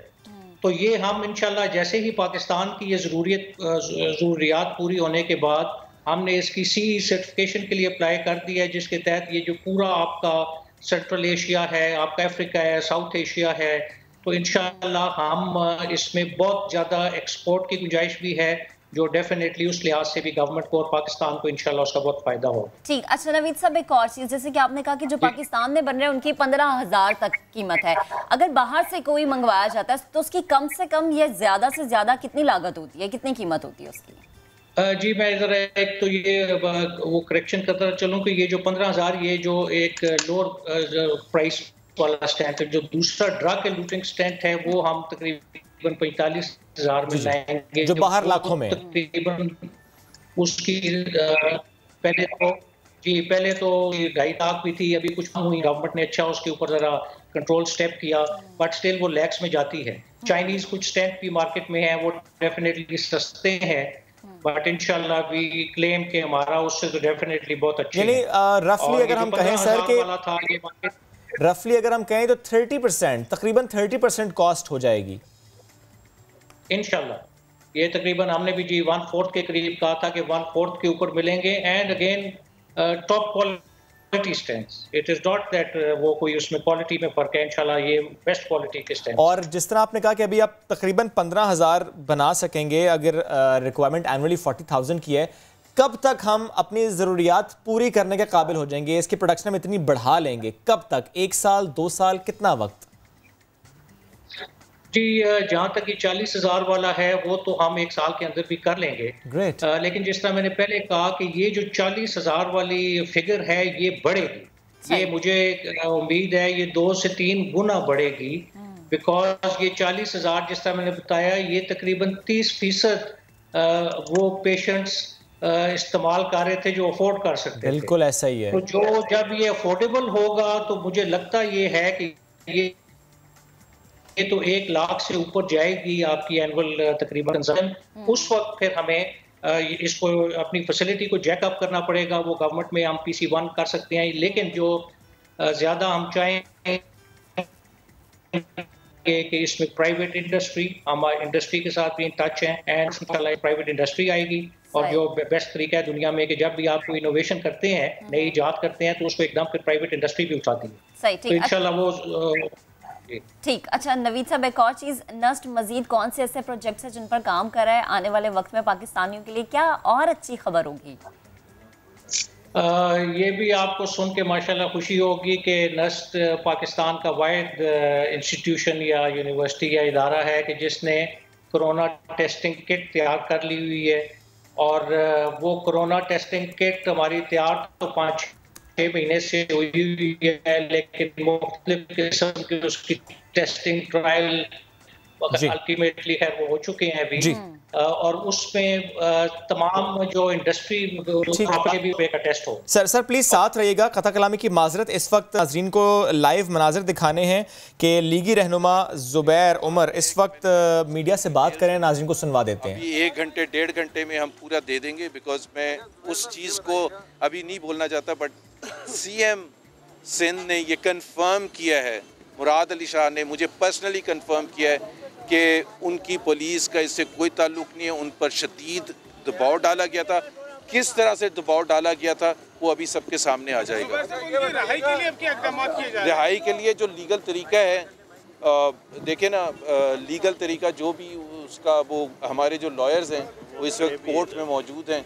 यहाँ मैं थाने, ये भी मैं बात कर लूँ कि अगर आपको कोई डर खौफ नहीं है तो ये अजीज़ भट्टी थाना है और शहीद अजीज़ भट्टी ज़ाहिर अखराज तहसीन निशान हैदर हैं और उनकी तस्वीर भी यहाँ लगी हुई है। एक बात करने दें, मैं एक फॉर्मर गवर्नर हूँ सिंध का, और फिर हमें ये कहते हैं ना कि हम बिटर क्यों फील करते हैं कि जो फैसिलिटी, मैं इस थाने के अंदर जाने के मुझे अलाउ नहीं। आपने सब ने देखा कि मैं यहाँ आधे घंटे से ज़्यादा हो गया मैं खड़ा हुआ हूँ, वो कोई अंदर से बाहर आके बात उससे बात गेट के थ्रू बात करने के लिए तैयार नहीं है। मतलब इतना डर खौफ है। एज एक्स गवर्नर क्या मुझे ये अलाउ नहीं है कि मैं एक थाने के अंदर ही जा सकता हूँ? वो मैं भाई, अगर आप इतना डरते हैं तो मुझे चेकिंग कर लें कि मैं बंदूकें या कोई बम तो नहीं लेके जा रहा। और मैंने तो सिर्फ ज़ाहिर है थाने जो भी यहाँ SHO हैं उनसे बात करनी थी और उनसे पूछना था। और सबसे बड़ी बात यह है कि कैप्टन सफदर को किन हालात में रखा है, कैसे रखा है, ये हमारा राइट बनता है। यहाँ लॉयर्स खड़े हैं उनके, उन लॉयर्स को नहीं अंदर जाने दे रहे, तो ये तो मेरे ख्याल है बड़ी ज्यादती की बात है और कंडेम करते हैं। सवाल का जवाब दीजिएगा। आपने जो FIR की सेक्शन है उसकी और आपके हिसाब से गलत तरीके से गिरफ्तारी उसकी मजम्मत की है। मैं सिर्फ एक सवाल ये पूछना चाह रहा हूँ, कैप्टन सफदर ने कल मज़ार क़याद के उस मखसूस हादसे में खड़े होकर जिस तरह सियासी नारेबाजी की, आपके ख्याल में उन्होंने ठीक किया, गलत किया, सिर्फ ये बता दें। पहली बात तो ये है भाई साहब, प्लीज़ अंडरस्टैंड, वो अब इशू बहुत पीछे चला गया है। आपने कहा उस दफात को छोड़ दें, उन्होंने किसको मर्डर करने के लिए कहा था? और उधर वो क्या कि गन लेके गए थे। असल चीज़ है ना, उसको मैं डाइल्यूट नहीं करना चाहता आपके सवाल के उसमें जाने के लिए कि जी वो एक अलग बहस है कि जी वो उन्होंने करना चाहिए था नहीं। अभी थोड़े अरसे पहले ARY ने वहाँ जाके एक प्रोग्राम किया था, तो वो उस पर भी बहुत से लोगों ने एतराज़ उठाया था। क्या वो इकरारुल हसन को उठा के अंदर बंद कर देंगे, साथ में ये भी लगा देंगे मर्डर का चार्ज? खुदा का खौफ करें। जो असल इशू है ना उस पर रहने दें। उनको अरेस्ट किया गया है, दरवाजे तोड़ के अरेस्ट किया गया है, गलत दफात लगा के अरेस्ट किया गया है। That is the reality। ये रियलिटी नहीं है जो आप बात कर रहे हैं। अगला नया अमल क्या होगा आपका? जी बताइएगा, जैसे अंदर जाने नहीं। अगला नया अमल ये होगा, देखें हम पॉलिटिकल लोग हैं, हम इसका पॉलिटिकल रिस्पांस करेंगे। लीगल रिस्पांस तो हमारे लॉयर्स कर रहे हैं, हम पॉलिटिकल रिस्पांस करेंगे और भरपूर अंदाज में पॉलिटिकल रिस्पांस करेंगे। फिर हमारे जो वर्कर्स हैं ना, अभी वो कह रहे हैं कि जी हम यहाँ पहुँच रहे हैं, अभी हमने रोका हुआ है। और लीगी रहनुमा मोहम्मद ज़ुबैर इस वक्त मीडिया से गुफ्तगू कर रहे हैं। आपको सुनवाई। वापस अपने मौजू की तरफ चलते हैं। हम बात कर रहे थे जो हमने मेडिकल के शोबे में बेहतरीन काम किए हैं, जैसे कि कार्डिक स्टेंट बना रहे हैं अब हम लोकल मैन्युफैक्चर्ड, और वो इंटरनेशनल स्टैंडर्ड्स के मुताबिक है। इस पर बात करते करते हम आ चुके थे कोरोना वायरस की डायग्नोस्टिक किट्स जो पाकिस्तान ने बनाई हैं। We have with us lieutenant general retired Naveed Zaman sahab, director national. Sir, कथा कलामी की माजरत आपसे उस वक्त भी की थी, मैं चाह रहा हूँ आप प्लीज़ अपनी बात कंप्लीट भी कीजिएगा और साथ भी इसी से मुतालिक मुझे मैं जानना जानना ये चाह रहा हूँ, जो डायग्नोस्टिक किट्स से मुतालिक आप बात करते हैं कि सर गालिबन हमने मार्च में ये बना ली थी और 1/4 इसकी कॉस्ट हमने उस वक्त एक्सपेक्ट की थी। सर अगर इतना डिले हो जाए इसको अप्रूवल के स्टेज से गुजरते गुजरते तो सर फ़ायदा नहीं रहेगा। जिस वक्त ज़रूरत है, जिस वक्त आवाम ने सस्ता टेस्ट कराना है, अगर उस वक्त मार्केट में अवेलेबल ना हो तो फिर फ़ायदा नहीं है इस पर इतना काम करने का, इतनी मेहनत करने का। मैं आपकी बात से बिल्कुल एग्री करता हूं और अनफॉर्चुनेटली चूंकि हम इंडिजिनस डेवलपमेंट की बात तो करते हैं लेकिन नेचुरली हमारे थोड़े से कुछ प्रोसीजर्स, ब्यूरोक्रेटिक हर्डल्स कह लूं सर इसको मैं? जी, ब्यूरोक्रेटिक हर्डल्स कह लूं?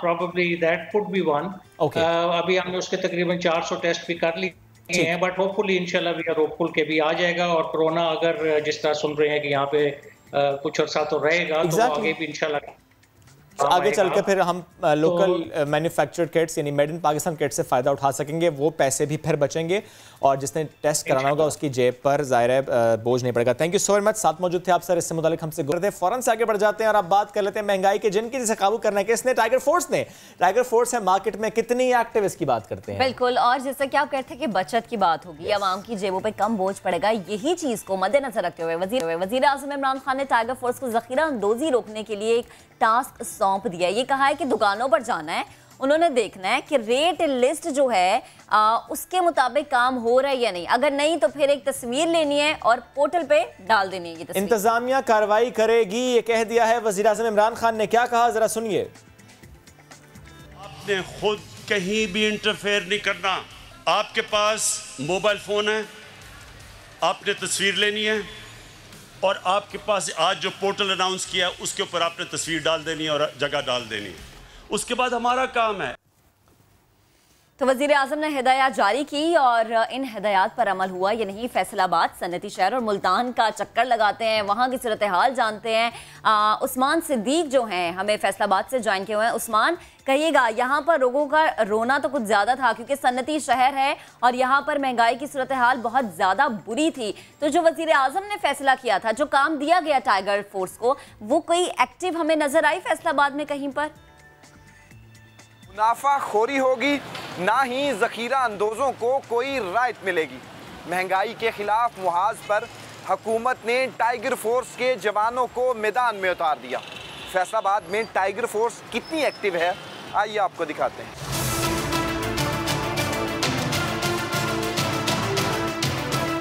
भाई साहब ये बता दीजिएगा, क्या किसी टाइगर फोर्स के बंदे ने आपसे कीमतों के मुतालिक पूछा है? यहाँ पे जो भी आए हमें कोई टेंशन नहीं है। टाइगर फोर्स का नाम सुना है, अभी तक कोई यहाँ पे विज़िट करने नहीं आया, तो बहरहाल हम तो सरकारी रेट लिस्ट के मुताबिक बेच रहे हैं। नहीं, टाइगर फोर्स तो कोई नहीं आई, वैसे बेशुमार आते हैं महकमे गवर्नमेंट के, वो देखते हैं गवर्नमेंट की लिस्ट जो हमारे पास लगी हुई है, वो देखकर उनका बस चले जाते हैं। टाइगर फोर्स के भी आते हैं, सिटी मजिस्ट्रेट साहब खुद भी आते हैं। और मसला ये है कि करेंगे क्या, मंडी का रेट, बाज़ार का रेट और जगह का रेट तो एक जैसा है ही नहीं है। रेट मंडी का उधर 40 रुपये और होता है और लिखा उन्होंने 40 रुपये लिखा हुआ होता है। मैंने तो कहीं भी नहीं देखी टाइगर फोर्स ना, अगर वैसे हुकूमत ने उनको बना दिया है, लेकिन इधर ज़रूरत ही नहीं है। मजिस्ट्रेट वगैरह आते हैं यहाँ पे, तो उल्टा ये टाइगर फोर्स बनाने से अखराजात भी बढ़ेंगे और हमें ही तंग करना है उन्होंने। इसकी ज़रूरत भी नहीं थी, अगर बनाना था, अगर कोई ऐसा काम करना था, अपने अदारे पिछले जो बने हुए हैं उनको मजबूत कर दे, इसके बजाय नौजवानों को आगे नौकरियां कोई और देने की सोचते, उनका मुस्तकबिल अच्छा होता। दालें, आटा, चीनी और सब्जियों के दाम कर रहे हैं परेशान।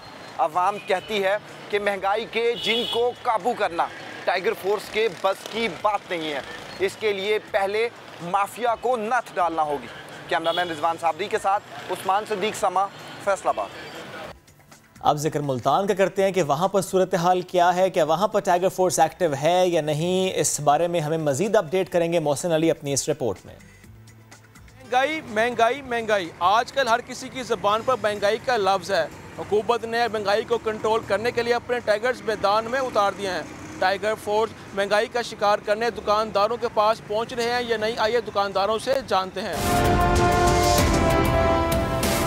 हमारे पास अभी तक तो कोई टाइगर फोर्स का बंदा नहीं आया, मगर बात यह है कि टाइगर फोर्स को दुकानों पे खड़ा करने के बजाय ना गल्ला मंडी में खड़ा किया जाए, वहाँ तो फ़ायदा है। अगर वहाँ से चीज़ महंगी आएगी तो हम यहाँ सस्ती किस्ता बेच सकते हैं, अगर वहाँ से महंगी आती है तो हम उसी रेट के उसी हिसाब से बेचते हैं। टाइगर फोर्स तो तभी है ना, पहले तो हर चीज़ पे जहाँ से प्रोडक्शन हो रही है वहाँ रेट कंट्रोल हो, रेट वहाँ कंट्रोल होंगे तो हम लोग कंट्रोल रेट पे चीज़ बेचेंगे। टाइगर फोर्स का कोई बंदा जो है हमारे सामने तो नहीं आया, ना उनकी कोई वर्दी है ना कोई पहचान है। अब कोई बंदा आके ब्लैकमेल करता है, हमें तो इस चीज़ का पता नहीं है क्या है टाइगर फोर्स, और उल्टा ये परेशान करने वाली बात ही हम लोगों को, इसका हमें तो कोई फ़ायदा नज़र नहीं आता। ये लोग जो है ना, ये किसी कारोबारी, किसी इदारे, किसी दुकानदार को तंग नहीं कर सकते, ये जाकर उनको मॉनिटर कर सकते हैं, दूर से तस्वीर देख सकते हैं, रेट लिस्ट देख सकते हैं, उनसे मुकालमा नहीं कर सकते, ये बात नहीं कर सकते। तो टाइगर फोर्स क्या करेगी और दुकानदारों को परेशान करेगी? तो मेरे यही दरख्वास्त है कि खान साहब से यही दरख्वास्त है कि टाइगर फोर्स को रहने दें। आप भी मुस्तकबिल के बारे में सोचें, महंगाई के बारे में सोचें, जो आगे जिसे महंगाई बढ़ रही है, गरीब आवाम पिछती जा रही है। मुल्तान के दुकानदारों के जंगल में ताहाल टाइगर फोर्स की एंट्री ना हो सकी। ताम शहरियों का हुकूमत से मुतालबा है कि टाइगर फोर्स की बजाय हुकूमत महंगाई को कंट्रोल करे। कैमरामैन अकबल खोकर के साथ मोहसिन अली, समा, मुल्तान। तो अभी भी यही कहा जा रहा है कि हुकूमत महंगाई को कंट्रोल करे। आई थिंक शायद एकदम से ये चेंज नहीं आता है, सडन चेंज नहीं आता है, कुछ वक्त दरकार होता है चीज़ों को, आवाम को थोड़ा सा मजीद सब्र करने की ज़रूरत है। खैर, इसी पर बात करने के लिए हमें ज्वाइन किया मुआवनी खुसूसी बराए अमूर नौजवानान उस्मान डार साहब ने। उस्मान साहब बेहद शुक्रिया, गुड मॉर्निंग। कहिएगा, वज़ीर आज़म ने टास्क तो सौंप दिया है, लेकिन मुल्तान और फैसलाबाद जो कि बड़े अहम शहर है पाकिस्तान के, अभी तक हमें टाइगर फोर्स वहाँ पर एक्टिव नज़र नहीं आई। क्या वजह है कि ज़्यादा वक्त लगेगा उनके एक्टिव नज़र आने में? सबसे पहले तो मैं टाइगर फोर्स के नौजवानों का शुक्रिया अदा करना चाहता हूं, जो कन्वेंशन सेंटर में बड़ी ज़बरदस्त इनकी पार्टिसिपेशन रही।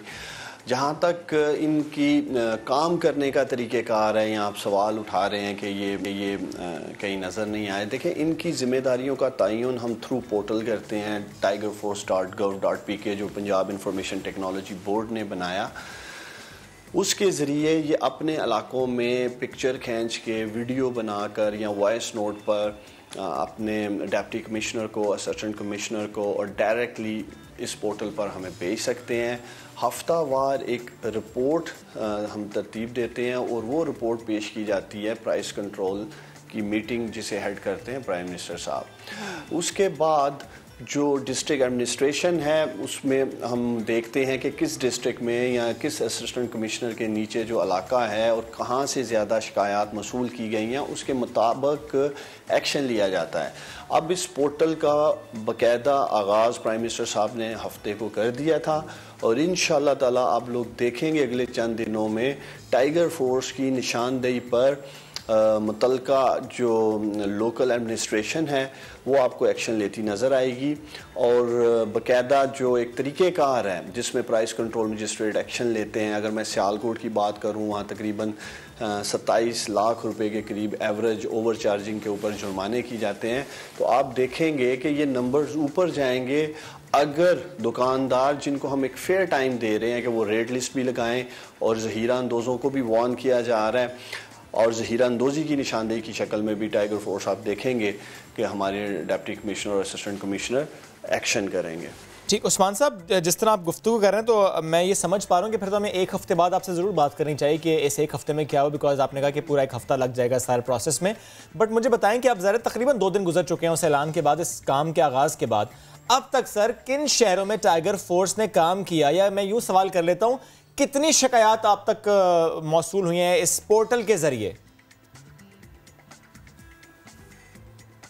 देखें, नई रजिस्ट्रेशन जिसके लिए पोर्टल खोला गया था, 2 लाख से ज़्यादा नौजवान पूरे पाकिस्तान से रजिस्टर्ड हो चुके हैं। तकरीबन पाकिस्तान के हर ज़िले में से, हर डिस्ट्रिक्ट में से टाइगर फोर्स के नौजवान रजिस्टर्ड हुए हैं। और अब हम देखेंगे, इट डिपेंड्स कि हम उनको किस ज़िले में, या अगर हमने पूरे पंजाब में उन्हें इन्फ्लेशन के हवाले से, निशानदेही के हवाले से मैसेजिंग करनी है, तो वो उस कॉन्टेक्स्ट में हमें रिपोर्ट करेंगे through digital portal tiger force. जैसे मैं आपको पहले कह रहा था .gov.pk, एक डिजिटल गवर्नेंस का ये आगाज़ किया गया है और अपने स्मार्टफोन के साथ ये निशानदेही कर सकते हैं जिस इलाके से भी हम चाहते हैं। किसी भी चीज़ के हवाले से, आटा, दाल, चीनी की कीमतें क्या चल रही हैं, या अगर वो देखते हैं कहीं ज़हीरानदोज़ी की जा रही है, अगले चंद दिनों में तमाम स्टेटिस्टिक्स हम कौम के सामने भी रख देंगे और मीडिया के सामने भी रख देंगे। जो अचीवमेंट्स भी हमारे बादर नौजवान टाइगर फोर्स के जो मेंबर्स हैं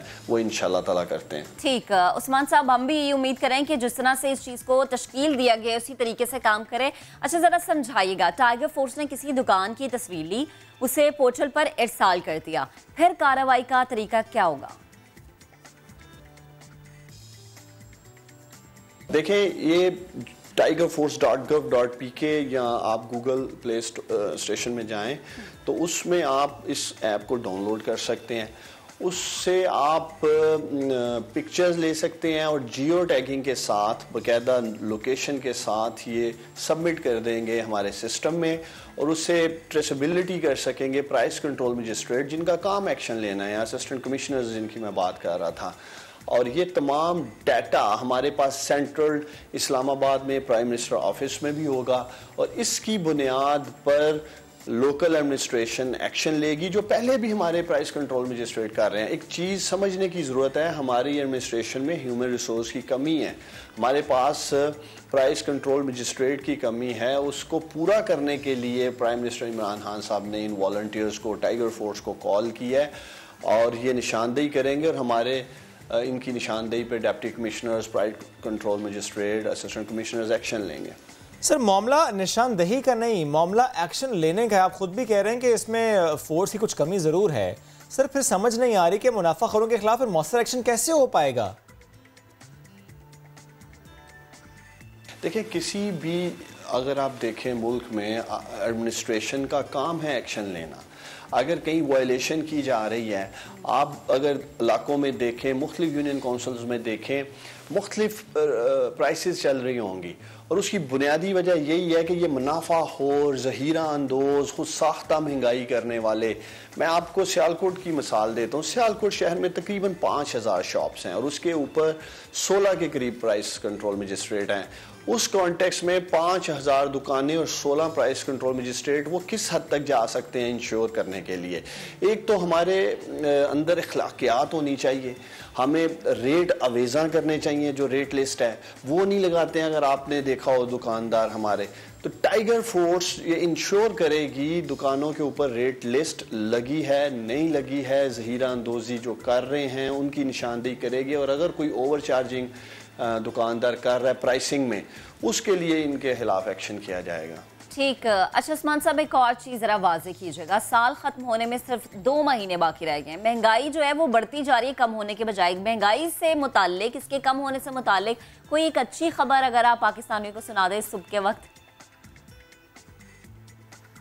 हमें समझना होगा 3 से 4 फैक्टर हैं महंगाई के। नंबर 1, पूरी दुनिया में कोरोना के बाद एक इन्फ्लेशन का, महंगाई का सामना है। हित्ते में देखें, हिंदुस्तान में, बांग्लादेश में, हर तरफ जो खाने पीने की अशियाँ हैं वो उनकी कीमतें ऊपर की तरफ जा रही हैं। फिर पाकिस्तान में सैलाब और टिड्डी दल आपके सामने है। इन 2 वजूहात की भी एक वजह है इस महंगाई को होने में, और कुछ हमारी तरफ से फैसला साजी में जो ताहीर की गई, जिसमें आटे या चीनी की बात की जा रही है, इंशाअल्लाह ताला जैसे ही आटा और चीनी जो इंपोर्ट की जा रही है वो पाकिस्तान आती है और आप देखेंगे कि अगले 1 से 1.5 माह में मुझे पूरी उम्मीद है चीज़ें स्टेबल होने की तरफ जाएंगी, प्राइसेस स्टेबल होने की तरफ जाएंगी। बाकी कुछ क्लाइमेट चेंज के ऊपर भी वक्ती तौर पे चीज़ें महंगी हो जाती हैं।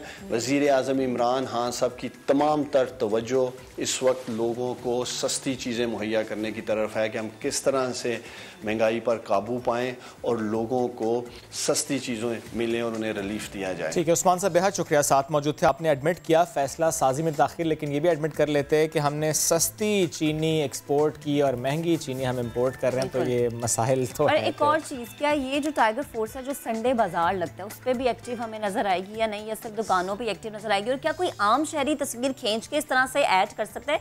ये बड़ी अहम चीज़ें हैं जो कि शहरियों के लिए तो सहूलियात है, लेकिन सवालात भी बहुत उठते हैं। लेकिन एक बात और है महक, तस्वीरें तो खींच ली जाएंगी, भेज दी जाएंगी, एक्शन जिन्होंने लेना है वो तो एक्शन इन तस्वीरों के बगैर भी ले सकते थे, वो पहले भी मार्केट में जा सकते थे, विजिट कर सकते थे। Talking about assess and dishes, काम सही हो नहीं रहा था। एनीवेज ब्रेक लेते हैं, वापस आते हैं, स्टे विद अस।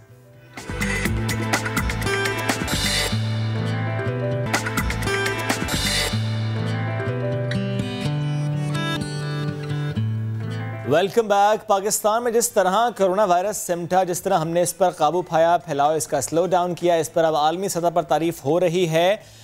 आलमी बैंक के साबिक चीफ इकोनॉमिस्ट लैरी समर्स ने पाकिस्तान के कोरोना इक़दामात को ज़बरदस्त करार दिया और कहा है कि अगर अमेरिका बिल्कुल पाकिस्तान को कॉपी करता, जैसे पाकिस्तान ने कोविड-19 के खिलाफ इक़दामात किए, may it be smart lockdown, micro smart lockdown, तो अमेरिका $10 ट्रिलियन बचा सकता था। बिल्कुल, और एक ऐसे वक्त में जब खित्ते और दुनिया में अक्सर ममालिक को तनकीद का सामना करना पड़ता है, उसमें पाकिस्तान की हिकमत अमली की तारीफ़ की गई, और ये तारीफ़ इस बात का सबूत है कि पाकिस्तानी कौम मुत्तहद होकर चैलेंजेस को कामयाबी से फेस कर सकती है। और मेरे ख्याल से सुपर पावर की पाकिस्तान की तारीफ करना कोई छोटी बात नहीं है, ये बहुत बड़ी बात है। और जो स्टेटमेंट दी गई है ये बहुत बड़ी स्टेटमेंट है, और यकीनन पाकिस्तान ने जो हिकमत अमली अपनाई, स्मार्ट डाउन के जो मुख्तलिफ तरीके थे, गो के इस पर बहुत ज़्यादा तनकीद की गई, लेकिन ये काम आए, और ये काम इस तरह से आए कि अब ये पूरी दुनिया देख रही है।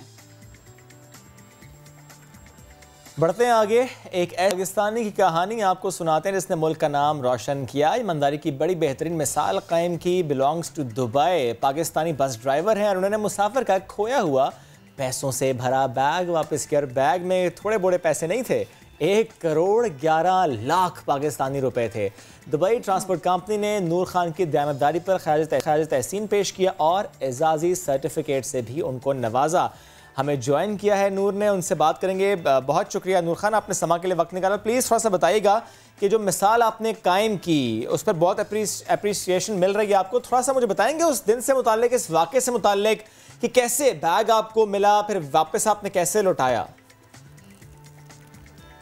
अच्छा दिन हस्बी मामूल ड्यूटी खलास करके, क्योंकि अपना एक रूल होता है हर कंपनी का, अपनी कंपनी का भी एक रूल है कि आप जब लोग हमको ये बताते हैं कि जब भी आप ड्यूटी स्टार्ट करते हैं और ड्यूटी फिनिश करने के टाइम बस को लाजिम अंदर बाहर से चेक करो।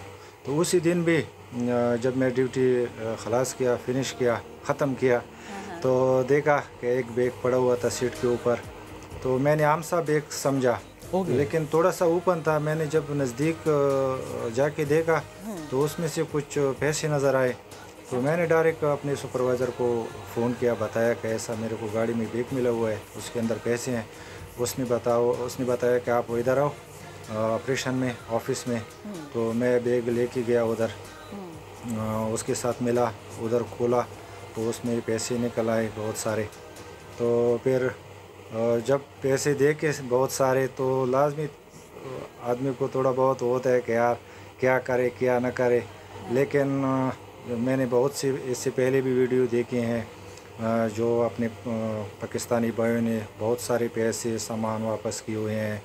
तो मुझे भी वो उस टाइम भी फ़ख्र महसूस होता था कि भाई पाकिस्तानी के पास इतना पैसा रह गया था, टैक्सी में या गाड़ी में कोई और जगह पे वो लोगों ने वापस की। तो मुझे भी वो जज्बा नज़र आ रहा था।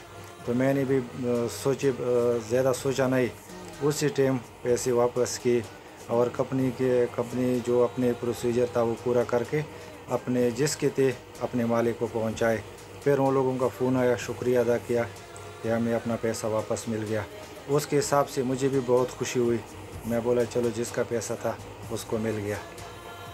सही, ठीक है। अच्छा नूर खान, हम हमेशा एक बात करते हैं कि पाकिस्तानी जहाँ पर भी अपना लोहा मनवाते हैं, ये भी एक तरीके से अपने आप को साबित करने की कोशिश है। आप मुझे ये बताएगा कि आप कितने अरसे से दुबई में मुकीम हैं और बतौर बस ड्राइवर ज़िंदगी गुजारना, ज़िंदगी बसर करना कितना मुश्किल है, कितना आसान है? क्योंकि ड्राइविंग की जॉब कोई आसान काम नहीं होती। दुबई में तो खैर बहरहाल मैं तकरीबन 22-23 साल हो गए इधर इमारात में, और ज़िंदगी तो अल्हम्दुलिल्लाह ऐसा ही समझ लो कि अच्छी गुजर रही है, शुक्र अल्हम्दुलिल्लाह। क्योंकि अभी अपने लिए सोचना बंद किया हुआ है, अपने बेटों के बारे में सोचते हैं, उनकी एजुकेशन के बारे में सोचते हैं। ज़िंदगी तो बहरहाल सबको पता है कि अपने घर से बाहर होएंगे तो ज़िंदगी तो मुश्किल होती है थोड़ी बहुत, लेकिन इतनी भी मुश्किल नहीं है क्योंकि फैमिली मेम्बर साथ में हैं, कज़न वगैरह हैं, दोस्त वगैरह हैं, गाँव के लोग हैं, पाकिस्तानी इधर बहुत सारे हैं अल्हम्दुलिल्लाह, और मुझे अपने पाकिस्तानी होने पे फ़ख्र है माशाअल्लाह। बस नॉर्मल चल रही है, शुक्र अल्हम्दुलिल्लाह। ड्यूटी भी चल रही है, काम भी चल रहा है, और थोड़ी बहुत तो याद आती है फैमिली की, घर वालों की, ख़ासकर जब किसी की शादी होती है या ईद वगैरह आते हैं तो लाजिम थोड़ी बहुत महसूस करते हैं उसको, फैमिली, बच्चों को, सब माँ बाप को मिस करते हैं। लेकिन फिर भी अल्लाह का शुक्र है अल्हम्दुलिल्लाह अच्छी गुजर रही है, अल्लाह का लाख लाख शुक्र है। मुश्किल जॉब है, फिर भी आपकी ज़बान से बार बार ये लफ्ज़ सुनना कि शुक्र अल्हम्दुलिल्लाह बहुत अच्छा लग रहा है कि हालात जितने भी मुश्किल हों लेकिन हमें अल्लाह का शुक्र हर हाल में अदा करना चाहिए। ये भी आपसे सीखने लायक बात है। नूर, मुझे बताइएगा, आपने कहा कि कुछ फैमिली मेम्बर्स आपके वहाँ हैं, ज़रा आप मिस करते हैं उन फैमिली मेम्बर्स को जो कि पाकिस्तान में हैं, इवेंट्स को मिस करते हैं, लेकिन जो फैमिली मेम्बर्स वहाँ पर हैं, जो गाँव वाले वहाँ पर हैं, जो पाकिस्तानी वहाँ पर आस पास आपके रहते हैं, जिनसे आपका कॉन्टैक्ट है, ताल्लुक़ है, इस सर्टिफिकेट मिलने के बाद, इस अप्रिसिएशन के बाद उनका रद्द-ए-अमल कैसा था? सर्टिफिकेट जब मिला, अवार्ड मिला तो जज्बात तो बहुत ज़्यादा थे, कंट्रोल नहीं हो रहा था, यकीन करिए बहुत ज़्यादा। मैं ये समझता हूँ कि ये मेरी ज़िंदगी की सबसे बड़ा अवार्ड है। जब मुझे सर्टिफिकेट से नवाजा गया, अवार्ड से नवाजा गया, तो बहुत ज़्यादा खुशी थी, वो मैं तो बयान नहीं कर सकता। लेकिन फिर भी साथ साथ में यही खुशी हो रही थी कि जितने भी हम लोग बाहर रहते हैं, जितने भी मुसाफिर लोग हैं, ख़ासकर मैं अपनी पाकिस्तान की बात करूँगा, मुझे फ़ख्र था कि मैं एक पाकिस्तानी हूँ और मुझे अल्लाह ताला ने इतनी इज़्ज़त दी, इतनी इज़्ज़त से नवाजा, वो मैं सोच भी नहीं सकता था। वो बहुत खुशी के लम्हात थे। फिर जब उस टाइम के बाद फिर दोस्तों ने जब शुरू किया, पिहामात शुरू किए, मुबारकबाद शुरू की, तो फिर तो और ज़्यादा हो रहे थे। वो मैं बयान नहीं कर सकते कि मुझे अभी तक कितनी खुशी हो रही है, बहुत ज़्यादा। तो अल्लाह ताला का बहुत शुक्र है कि मुझ जैसे आदमी को इतनी ज़्यादा इज़्ज़त से नवाजा, ये मैं सोच भी नहीं सकता था। यकीन करो, मेरे सोच में भी यही नहीं था कि अल्लाह ताला एक दिन मुझे इतनी इज़्ज़त देगी कि वो मेरे बयान से बाहर है। और सबसे खुशी मैं आपको फिर बताता हूँ कि शुक्र अल्हम्दुलिल्लाह, सबसे पहले मुसलमान, फिर एक पाकिस्तान मुल्क से हैं। मैं पहले आदमी नहीं हूँ कि मैं बताऊँ कि मैं पहला आदमी हूँ। मुझसे पहले भी बहुत सारे पाकिस्तानी जो हैं उसने ये कारनामे किए हुए हैं, डॉलरों के हिसाब से, सोने के हिसाब से। इधर भी पाकिस्तान के अंदर भी, क्योंकि हम लोग न्यूज़ देखते रहते हैं, तो मेरे जैसे और भी है। और मुझे भी जब अवार्ड मिला तो मैं ये महसूस कर रहा था कि मैं भी उसमें शामिल हो गया। जिस तरह दूसरों को इज़्ज़त मिली थी, अल्लाह ताला ने आज मुझे भी इज़्ज़त से नवाजा। ठीक। अच्छा नूर, जैसे आप कह रहे हैं कि आपको ख़ुद पे फ़ख्र है, तो जो लोग बाहर काम करने चाहते हैं पाकिस्तान से बाहर, उनको क्या कहेंगे आप, क्या पैगाम देंगे कि वो भी कुछ ऐसा करें कि उन्हें भी खुद पे फ़ख्र हो, ख़ास तौर पे जो लोग दुबई आते हैं? इधर बाहर जो लोग आते हैं उसके लिए तो मैं यही भी हम दूंगा कि बेशक आए, रिज़्क़ हलाल के लिए हर कोई जाता है, हम लोग भी आए हुए हैं काफ़ी अरसा से। ऐसे बहुत से लोग हैं जो इधर टाइम पूरा करके वापस जाते हैं। लेकिन उन लोगों के लिए मैं ये पैगाम देना चाहता हूँ कि आएँ, ईमानदारी के साथ आएँ। और हम लोग जो बाहर आते हैं ना, तो हम अपने मुल्क के सफ़ीर होते हैं, तो हम लोगों को चाहिए कि अपने मुल्क का नाम रोशन करें, ईमानदारी से काम करें। जिस कंपनी में भी हम लोग काम करते हैं, जो भी काम होगा हमको ईमानदारी से करना चाहिए और अपने मुल्क का नाम रोशन करें। ये नहीं है कि कोई स्पोर्ट्स में होता है या कोई दूसरी काम में होता है वो मुल्क का नाम रोशन करेगा, तो ये ज़रूरी नहीं है। हर पाकिस्तानी अपना मुल्क का नाम रोशन बिल्कुल रोशन कर सकता है। नूर, बहुत शुक्रिया, साथ मौजूद थे आप और आपके बारे में जानकर बहुत अच्छा लगा। एनीवेज फ़ौरन से बढ़ जाते हैं आगे। आखिरी स्टोरी है हमारे पास और वो स्टोरी ये है कि जनरली जिस तरह नूर से बात करते हैं, हर शख्स जो कि काम कर रहा है, वो चाहे पाकिस्तान में कर रहा हो, किसी और शहर में फैमिली से दूर काम कर रहा हो या बाहर काम कर रहा हो, किसके लिए करता है? औलाद के लिए करता है और औलाद की अच्छी तालीम के लिए करता है। जब अच्छी तालीम की बात है, वो स्कूल में जा रहा हो, बच्चा कॉलेज जा रहा हो, उसको छोड़ना और उसको लेकर आना ये भी एक टास्क होता है कि कोई जिम्मेदारी होती है, स्पेशली फॉर लड़कियों के लिए कि भाई लड़कियों के लिए आपने लड़कियों को स्कूल छोड़ना है तो अब्बा ने जाना है या भाई ने जाना है, और स्कूल से अगर पिक करना है तो तब भी किसी ने जाना है। और फिर इसी जिम्मेदारी की, जैसे कुछ लोग भागते हैं बच्चियों को तालीम दिलवाने से, लेकिन अब ऐसा नहीं है क्योंकि सरकारी स्कूल की तालिबात में साइकिलें तकसीम कर दी गई हैं। लोधरा में समाजी इदारे ने यह कदम उठाया है और इसलिए ये साइकिलें दी गई हैं कि वो खुद स्कूल आएँ और ख़ुद स्कूल जाएँ, ताकि ये मसले ही ख़त्म हो जाए कि किसने उन्हें ड्रॉप करना है, किसने उन्हें पिक करना है। ख़वातीन को इतना बासलाहियत और बाहिम्मत बनाने के लिए कदम उठाया गया है और ये जो कदम है आई थिंक शायद मुल्क के दीगर जो हिस्से हैं, जो शहर है, वहाँ पर भी इस तरह से कदम उठाने चाहिए ताकि बच्चियों की तालीम में जो रुकावट बनती है वो रुकावट ख़त्म हो जाए। ये कह के कि बच्चियाँ हैं, कौन छोड़ने जाएगा, कौन इनकी जिम्मेदारी निभाएगा, तो अब ऐसा कुछ नहीं चलेगा। रिपोर्ट आपको दिखाते हैं राना शाकिर की।